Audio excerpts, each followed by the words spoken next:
And recently, Rishi Sunak has in the last month plummeted down. What's happened?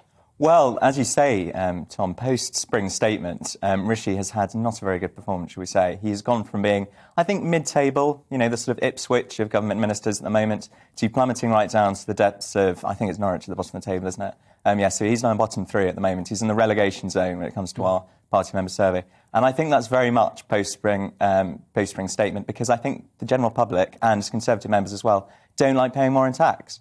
They also want the government to spend more money on lots of different priorities, and they don't want the government to borrow money to pay for those priorities, but they also don't want to pay more in tax. So especially today's story may heighten the fact that Mr. Sunak is not in a lot of people's good books over the fact that he's making them stump up for actually paying off this pandemic that we've been living through for the last 2 years. It's an unenviable position, I'm sure. However, let's explore this survey in a bit more detail. It's widely respected. It's been uncannily accurate in the past when looking at the fortunes of various leadership contenders.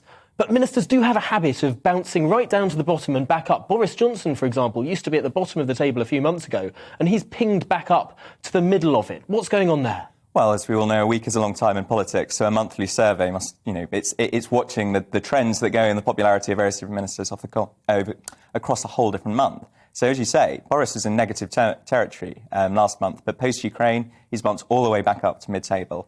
So I think this is very much just reflecting a bad series of headlines for the Chancellor. Looking at the newspapers today, I don't think those are necessarily going to get better over the next week or so, but it's been an incredibly bizarre couple of years, economically speaking. And the Chancellor was incredibly popular when he first came in because he was paying everybody's bills. And he's sort of seemed the sort of sensible accountant the nation needed at a moment of national crisis.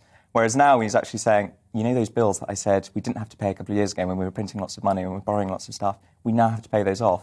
I'm not surprised that all of a sudden people have turned around and say, taxes are at a 70-year high. How can we possibly have taxes so high, blah, blah, blah, blah, blah. And especially because our growth has been so anemic for so long, that's why the Chancellor has to bump up taxes. And again, people don't want to pay them.